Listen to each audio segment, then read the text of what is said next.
Alors, on a beaucoup parlé de finances et d'entreprises. Maintenant, on va évoquer les gens qui travaillent dans ces entreprises. C'est un pan évidemment très important du S de ESG.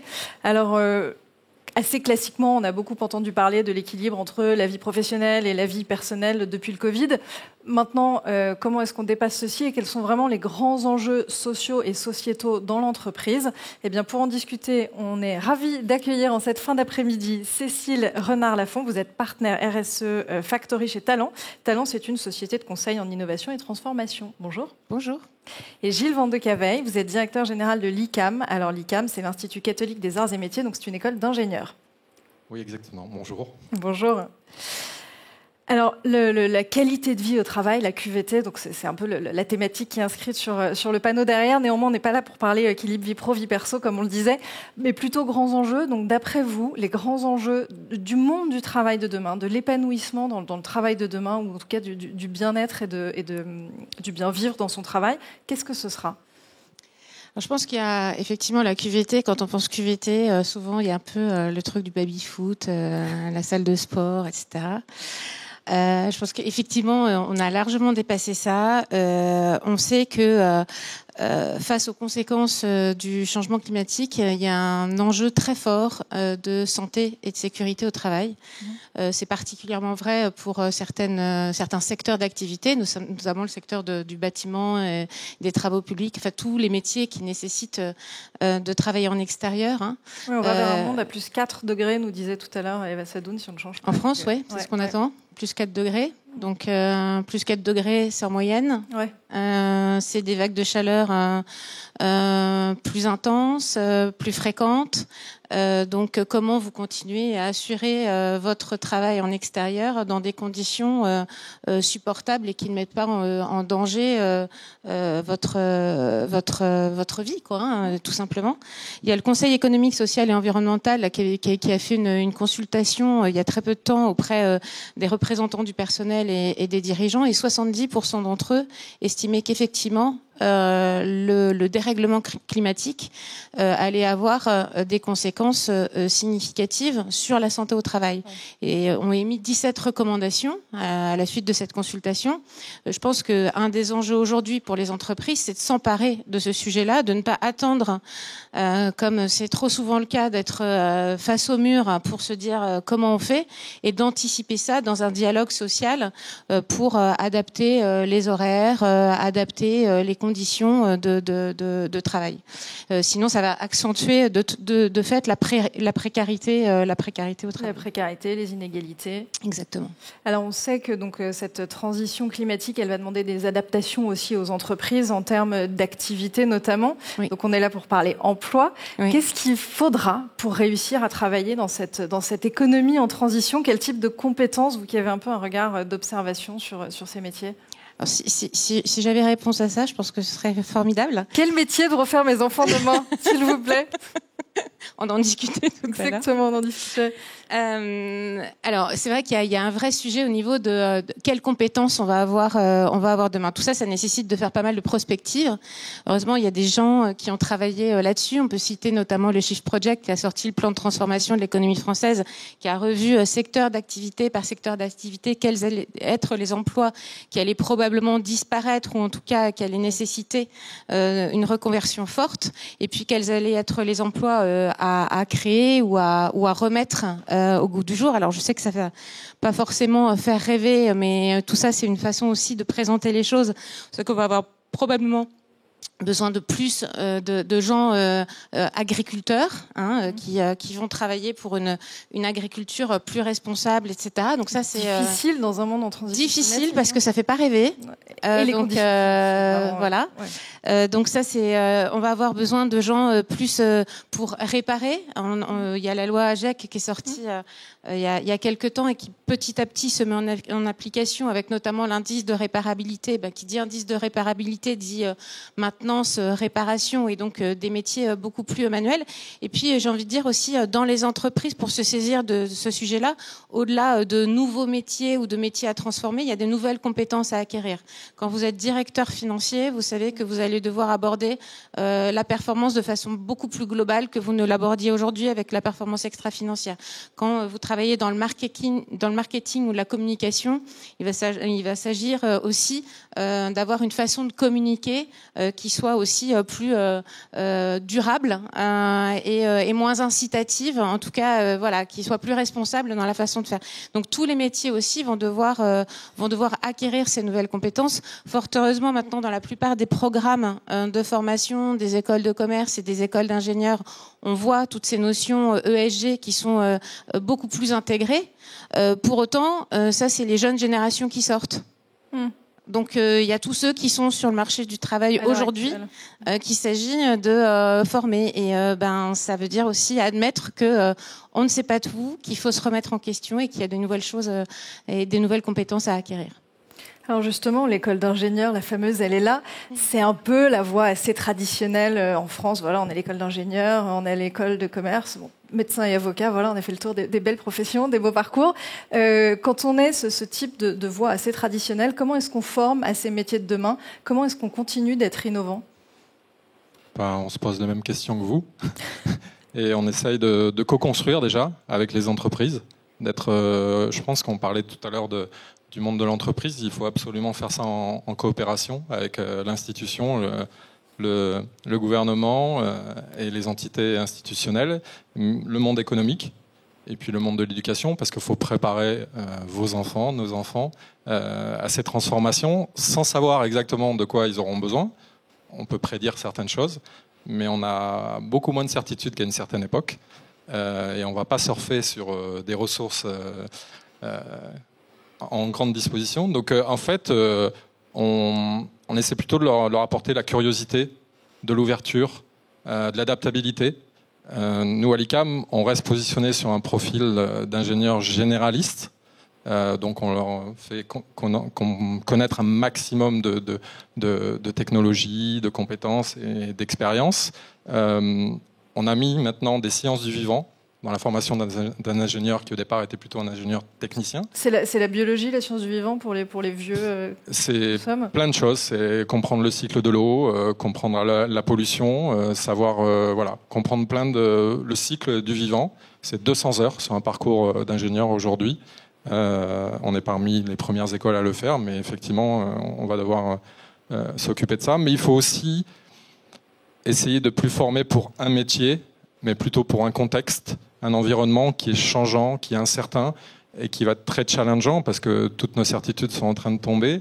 Et on voit bien que si on rejoint le S de ESG, au niveau sociétal, il y a aussi des enjeux énormes. Et ça aussi, il faut qu'ils soient prêts à dealer avec et à composer avec. Donc il y a un aspect aussi de formation humaine, d'éthique et de vision systémique de ce que peut être le rôle d'un ingénieur, mais au global d'un travailleur dans le futur. Alors ça, c'est pour la partie compétences. Maintenant, il y a aussi quelque chose dont on entend beaucoup parler, que je ne peux pas ne pas aborder, qui est la question du sens aujourd'hui. On demande aux entreprises d'avoir du sens, certaines adoptent une mission. Mais est-ce que c'est vraiment le rôle d'une entreprise aujourd'hui de procurer à toutes les personnes qui travaillent pour elle du sens ? Et surtout, est-ce que c'est réaliste de promettre ça aux jeunes générations ? Alors, c'est pas le rôle de l'entreprise peut-être de donner du sens, mais elle doit en tenir compte. Parce qu'aujourd'hui, la place du travail n'est plus celle qu'elle était à notre époque, il y a 20 ou 30 ans. Et que quand on fait une enquête, on a une chaire de recherche à l'ICAM qui s'appelle Sens et Travail. Et on a travaillé justement sur l'attractivité des métiers et sur le sens au travail et les pratiques de management. Et en fait, si on se dit que la QVT peut avoir un rôle, elle ne donne qu'un cadre réglementaire, elle n'est pas une fin en soi. Et dès qu'on commence à faire le lien avec la société, il faut qu'on tienne compte du bien-être des gens. Et donc du bien-être à la personne. Et c'est en fait les responsables, les managers, les chefs d'équipe qui vont devoir avoir une attention à la personne et pouvoir garantir que la contribution soit reconnue, qu'il y ait une progression et je ne parle pas de progression hiérarchique, je parle vraiment d'une progression, d'un sentiment d'évolution, et qu'il y ait un apport positif, en fait, qui ait du sens, au sens je sers à quelque chose, j'apporte quelque chose à la société. Donc ça, l'entreprise seule ne peut pas l'apporter, mais on doit en tenir compte aujourd'hui dans le fonctionnement du travail dans une organisation. Alors quand on vous écoute, ça va être un gros défi pour les managers parce qu'il faut identifier les formations, il faut accompagner les évolutions, il faut procurer ce sens. C'est quand même un rôle assez lourd pour les managers en plus de leur job finalement, de leur travail. Sans compter, donc il faut évidemment donc accompagner les carrières. Il n'y a pas que la formation aujourd'hui. Comment est-ce qu'on fait carrière? Qu'est-ce que c'est faire carrière? Et qu'est-ce qui bloque encore? Quels sont les freins dans les carrières professionnelles à lever? Alors, on peut évidemment penser au salaire, au plafond de verre, etc., mais pas que. Alors, je ne sais pas si le faire carrière est si important que ça, en fait, aujourd'hui. Mais c'est vrai, ça, ou c'est un mythe? Quand même, j'aimerais savoir. Alors, je pense que le être utile prime sur le faire carrière, je pense. D'accord. Et ce n'est pas qu'une posture. Dans les jeunes que l'on recrute, enfin, Talent recrute beaucoup en sortie d'école. Il y a quand même cette notion de être utile. Ça vous êtes d'accord? Alors, bien sûr, il y a encore toujours cette volonté de progresser, etc. Mais c'est plus une marque de reconnaissance. Mais le être utile me semble être quand même le point qui ressort davantage. Et souvent, pour être utile, plus on monte entre guillemets dans les échelons, plus on a un peu un pouvoir d'influence, un pouvoir de faire. Voilà. Donc je le mettrais plutôt comme ça. Après, peut-être que je suis un peu naïve, ou alors qu'on est entouré de gens formidables chez Talent. En matière d'investissement, tout le monde veut investir vert, et puis quand on voit là où va l'argent, c'est moins sûr. Donc je me demande si c'est un peu la même chose entre la posture et la carrière qui est choisie après. Il y a peut-être un peu de ça. Après, il y a effectivement, alors si on sur les notions de faire carrière, on voit qu'il y a encore des freins, notamment pour les femmes, pour accéder. C'est pas encore. Quand on regarde dans les comités de direction et les conseils d'administration, le taux de représentativité des femmes est encore faible. Je pense qu'il y a un sujet aussi. Qui est avant même de rentrer dans l'entreprise. On en discutait tout à l'heure. Dans les écoles d'ingénieurs, aujourd'hui, c'est 20% des femmes qui sortent des écoles d'ingénieurs, 20-25%. Donc, on voit bien qu'il y a quand même aussi, dès le départ, un biais. Il y a un besoin de modèle aussi. Donc, chez Talent, on met en place un programme qui s'appelle Nos femmes ont du talent pour justement mettre en visibilité des carrières de femmes au sein de l'entreprise pour donner envie et montrer que c'est possible et montrer des chemins qui sont on n'y arrive pas forcément par les chemins on va dire tout tracés, les chemins sont un peu différents, on passe aussi par les cases maternité, etc., qui sont quand même à un moment ou à un autre encore des freins. Donc voilà, donc montrer des rôles modèles et des femmes en fait qui peuvent être un peu inspirantes aussi au sein des entreprises peut être un moyen de aider en tout cas les femmes à faire carrière, ou en tout cas à se donner la possibilité de le faire et à dépasser ce dont on parlait aussi tout à l'heure, ce fameux syndrome de l'imposteur qu'on a encore beaucoup. Oui, parce qu'il ne suffit pas d'avoir des quotas, même si la France est plutôt en avance là-dessus. Il faut encore trouver les femmes, trouver les postes, trouver les compétences. Si on n'a que 20% de femmes en école d'ingénieur, comment est-ce qu'on aboutit derrière dans des boîtes, des industries qui ont des secteurs d'activité au profil plus industriel à une représentativité égale dans les instances dirigeantes? C'est exactement ça, mais il faut aussi changer le système. Et le paradigme est en train de changer. Comment est-ce qu'on change le système ? Il faut s'y mettre tous ensemble. C'est une question de coopération. Il faut être à l'écoute des évolutions du monde, au sens large de la société, du monde économique bien sûr. Il ne faut pas le faire violemment, mais il faut l'anticiper, en prendre conscience. Nous, on essaye de former des gens qui sont assez libres, conscients, ouverts sur le monde. Et je pense qu'on est plutôt sur des qualités, des soft skills. Après, la formation, ça peut aller très vite. Quand on est motivé par quelque chose, on peut apprendre très très rapidement. Et il y a beaucoup de supports maintenant pour pouvoir apprendre, des plateformes en distance, etc. Mais je pense qu'il faut faut ouvrir des voies et les exemples sont toujours intéressants. Nous, je me rappelle avoir échangé avec vous sur les low-tech et sur des ingénieurs qui maintenant se lancent dans la low-tech. Ils n'ont jamais eu 1 heure de cours sur la low-tech. Alors la low-tech, est-ce que vous pouvez redéfinir, parce que tout le monde n'est pas encore familier avec ce qu'est la low-tech? La low-tech, c'est l'inverse de la high-tech, c'est-à-dire c'est tout ce qui est utile, facile à mettre en œuvre et à réparer, entre autres, et simple, c'est-à-dire accessible au commun des mortels. Et voilà. Et aujourd'hui, il y a quelques ingénieurs qui ont ouvert la voie et qui mettent à disposition, et qui, voilà, c'est produire de l'eau potable, produire de l'électricité. Voilà, on revient à des choses très basiques qui, quand on parle d'un ingénieur, c'est pas à ça qu'on pense au départ, mais si on entend ce qui s'est dit tout à l'heure et sur l'évolution du monde, ça peut devenir utile à un moment donné. Et surtout, ça développe des qualités de confiance en soi, d'adaptabilité, de curiosité, d'ouverture au monde et aux autres. Et je pense que ces qualités-là vont être nécessaires pour pouvoir faire la transition du mieux possible. Alors, est-ce que les entreprises sont vraiment prêtes à accorder, on sait que ça a plus d'importance, mais accorder vraiment une importance prédominante à ces soft skills plutôt qu'à, voilà, à la voie royale? Il y a une primauté, une prime à l'école, à la bonne école. Encore en France, quand on postule, on va choisir celui qui sort de là, voilà, parce que c'est le top école, c'est le top dans le classement. Et vous pensez vraiment que les entreprises sont prêtes à ce changement? Il va falloir innover, hein. Donc, pour innover, il faut s'ouvrir au monde, il faut être curieux. Il faut accueillir la diversité, il faut sortir de l'entre-soi, sortir des sentiers battus, etc. C'est hyper important. Donc, est-ce que les entreprises sont prêtes à le faire?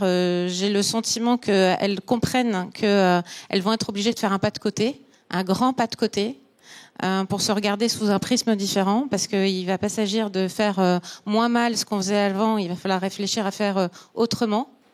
Et ça nécessite de s'ouvrir et donc d'être curieux, donc d'avoir ces fameuses soft skills pour inventer, pour innover, pour voir le monde sous un angle un peu différent, un monde qui peut effectivement donner plein d'envie de faire les choses différentes. Enfin, on peut regarder ça avec un œil extrêmement angoissé.